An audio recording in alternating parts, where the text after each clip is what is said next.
بسم اللہ الرحمن الرحیم۔ ہمارا سب سے بڑا دشمن شیطان ہے۔ شیطان سے بڑھ کر ہمارا کوئی دشمن نہیں ہے، اور اس کے بعد ہمارا نفس بھی ہمارا دشمن ہے۔ اس نفس کو بھی جتنا حرام دکھا دو اس کا پیٹ نہیں بھرتا، جتنا حرام کھلا لو اس کا پیٹ نہیں بھرتا، اور جتنی بھی حرام خوریاں کرنی ہیں کر لو اس کا پیٹ نہیں بھرتا۔ یہ نفس پھر بھی لالچ کے اندر ہوتا ہے کہ میرے پاس اور آ جائے، میرے پاس اور آ جائے۔ اس سے بھی بڑھ کر ہمارا دشمن شیطان ہے، شیطان ہے، شیطان ہے۔ یہ جتنے بھی جو اللہ کو چھوڑ کر جو غیر اللہ کی عبادت کرنے والے ہیں، اور جو بتوں کی پوجا کرنے والے ہیں، جو شیاطین کی پوجا کرنے والے ہیں، جو شیطانوں کو اپنا معبود سمجھنے والے ہیں، جو ان کو یہ اللہ کے علاوہ جو یہ قبروں پر جا کر ان کو اپنا بڑا سمجھنے والے ہیں، اور سب کچھ انہی سے مانگنے والے ہیں۔ اللہ کے بندو، اللہ کے بندو، یہ اللہ کے ولی تھے، یہ اللہ کے ولی تھے۔ میں ان کی اہانت نہیں کر رہا، میں یہ قبر والوں کی اہانت نہیں کر رہا۔ یہ اللہ کے مقرب ہیں، اللہ کے مقرب ہیں۔ اللہ کے بتائے ہوئے طریقے کے مطابق زندگی بسر کی، اللہ نے جس طرح چاہا اس طرح انہوں نے زندگی بسر کی، اور اعلیٰ مقام پر فائز ہوئے، اعلیٰ مقام پر فائز ہوئے۔ اور مجھے اور آپ کو بھی یہی تعلیم ہے، مجھے اور آپ کو بھی یہی تعلیم ہے کہ ہم بھی ان کے طرز عمل پر زندگی بسر کریں، نہ کہ ان کی قبروں پر جا کر بیٹھ جائیں اور انہیں سے مانگنا شروع کر دیں۔ ایک قسم کا کیا، ظاہراً ہم نے ان کو اپنا خدا، اپنا معبود بنا لیا ہے، اور ہم بیٹے بھی انہی سے مانگتے ہیں، ہم رزق بھی انہی سے مانگتے ہیں، ہم صحت بھی انہی سے مانگتے ہیں، ہم شفا یابی بھی انہی سے مانگتے ہیں۔ یہ ساری کی ساری چیزیں ہم انہی سے مانگتے ہیں، اور ہم میں اور غیر مسلموں میں اب کوئی فرق نہیں رہا۔ وہ بھی بتوں سے یہ ساری چیزیں مانگتے ہیں اور کہتے ہیں کہ یہ اللہ کے مقرب ہیں، اور ہم بھی ساری چیزیں انہی سے مانگتے ہیں اور کہتے ہیں کہ یہ اللہ کے مقرب ہیں، ہمیں اللہ کے قریب لے جانے والے ہیں۔ اور جس طرح مشرکین مکہ کیا کرتے تھے نا، کیا کیا کرتے تھے مشرکین مکہ؟ وَلَئِن سَأَلْتَهُم مَّنْ خَلَقَ السَّمَاوَاتِ وَالْأَرْضَ لَيَقُولُنَّ اللَّهُ۔ اے محمد جب آپ ان سے پوچھو گے نا کہ آسمان اور زمین کو کس نے پیدا کیا، تو یہ کہیں گے کہ ایک اللہ نے پیدا کیا۔ اور پھر بتوں کی عبادت کیوں کرتے تھے؟ نعوذ باللہ وہ کہتے تھے کہ اللہ کی ذات اکیلی ہے، تھک جاتی ہے، یہ بت اللہ تعالیٰ کی مدد کرتے ہیں، یہ ہمارے کام آتے ہیں، یہ ہمیں اللہ تعالیٰ کے قریب لے کر جاتے ہیں۔ ایسا ہی عقیدہ ہمارا بھی بنا ہوا ہے، ہمارا بھی بنا ہوا ہے۔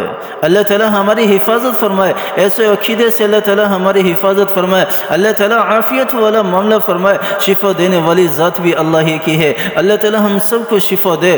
صحت دینے والی ذات ایک اللہ کی ہے، اللہ تعالیٰ ہم سب کو صحت دے۔ نعمتیں دینے والی، رزق دینے والی ذات ایک اللہ کی ہے، اللہ تعالیٰ ہمیں رزق سے مالا مال کرے۔ ہاں، طرز عمل وہ اختیار کرو، طرز عمل وہ اختیار کرو۔ یہ جتنے بھی اس طرح کے کام کرنے والے ہیں نا، اللہ تعالیٰ نے قرآن پاک کے اندر ان کے بارے میں ارشاد فرمایا، وَقَالَ الَّذِينَ اتَّبَعُوا لَوْ أَنَّ لَنَا كَرَّةً فَنَتَبَرَّأَ مِنْهُمْ كَمَا تَبَرَّؤُوا مِنَّا۔ وَقَالَ الَّذِينَ اتَّبَعُوا، کل قیامت والے دن یہی وہ لوگ کہیں گے جو یہ جو اتباع کرنے والے ہیں نا، یہ جو اتباع کرنے والے ہیں نا، وَقَالَ الَّذِينَ اتَّبَعُوا لَوْ أَنَّ لَنَا كَرَّةً فَنَتَبَرَّأَ مِنْهُمْ كَمَا تَبَرَّؤُوا مِنَّا۔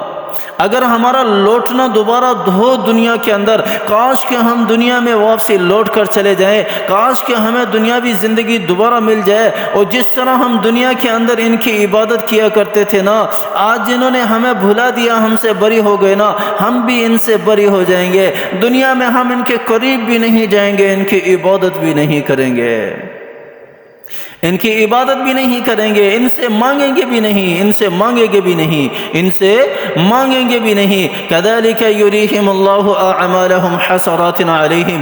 اللہ تعالیٰ کیا ارشاد فرما رہے؟ اللہ تعالیٰ پھر اسی طرح قیامت والے دن ان کو اعمال دکھائے گا، او افسردہ ہوں گے، سارے کے سارے حسرت کے اندر ہوں گے۔ کاش کہ دنیا کے اندر ہم ان کے پیچھے نہ جاتے، اور کاش کہ ہم دنیا کے اندر ان کی بات نہ مانتے، اور کاش کہ ہم دنیا کے اندر گناہ نہ کرتے۔ وما هم بخارجین من النار، اور جہنم سے انہیں نہیں نکالا جائے گا، وہ ہمیشہ ہمیشہ جہنم میں پڑے رہیں گے۔ میرے بھائی اور دوستو بزرگوں، یہی وہ گناہ ہے جس کے بارے میں اللہ تعالیٰ نے ارشاد فرمایا ان اللہ لا یغفر ان یشرک بہ ویغفر ما دون ذلک لمن یشاء، کہ اے میرے بندو ایک گناہ ایسا ہے جس کی میں کبھی بھی اس کے گناہ کرنے والے کو معاف نہیں کروں گا، اس کے علاوہ جس نے جتنے بھی گناہ کیے ہیں، جس کو چاہوں معاف کر دوں، جس کو چاہوں معاف نہ کروں۔ اللہ تعالیٰ سے کوئی پوچھنے والا ہے کیا؟ اللہ تعالیٰ سے کوئی پوچھنے والا ہے کیا؟ کوئی پوچھنے والا نہیں ہے، کوئی پوچھنے والا نہیں ہے۔ ہم تو اللہ تعالیٰ کی ملکیت ہے نا، میں اپنی ملکیت کے اندر جس طرح چاہتا ہوں اسی طرح تصرف کرتا ہوں، اس کو توڑ کر پھینک تو کیا میری چیز مجھے کچھ کہتی ہے؟ نہیں کہتی۔ ہم بھی تو اللہ کی ملکیت ہیں، اللہ ہمارے مالک ہیں، اللہ جس طرح چاہے کر سکتے ہیں، ہم اللہ تعالیٰ سے سوال نہیں کر سکتے۔ لیکن اس ایک گناہ کے بارے میں اللہ تعالیٰ نے قرآن پاک کے اندر بھی ارشاد فرمایا ہے ان اللہ لا یغفر ان یشرک بہ ویغفر ما دون ذلک لمن یشاء، کہ یہ گناہ میں کبھی بھی معاف نہیں کروں گا۔ یہ گناہ تو ایسا ہے جس کے بارے میں قرآن کہتا ہے وَإِن جَاهَدَاكَ عَلَىٰ أَن تُشْرِكَ بِي مَا لَيْسَ لَكَ بِهِ عِلْمٌ فَلَا تُطِعْهُمَا، کہ اس گناہ کے بارے میں تو اگر والدین بھی کہیں تو تب بھی ان کی اطاعت نہیں کرنا۔ اللہ تعالیٰ نے سب سے زیادہ حقوق والدین کے بتائے ہیں، لیکن اس گناہ کے بعد اندر یہ گناہ جب سامنے آ جاتا ہے تو میرا رب کہہ رہا ہے کہ ان کی اطاعت نہ کرو، چھوڑ دو ان کو ان کے حال پر۔ میرے بھائیو دوستو بزرگوں، شیطان ہمارا سب سے بڑا دشمن ہے، نفس بھی ہماری سب سے بڑی دشمن ہے۔ اللہ تعالیٰ ہمارے ان دونوں دشمنوں سے ہماری حفاظت فرمائے۔ اللہ تعالیٰ مجھے بھی سمجھ عطا فرمائے، آپ کو بھی سمجھ عطا فرمائے۔ اللہ تعالیٰ ہمیں عمل کرنے کی توفیق عطا فرمائے۔ آمین ثم آمین، وآخر دعوانا ان الحمد للہ رب العالمین۔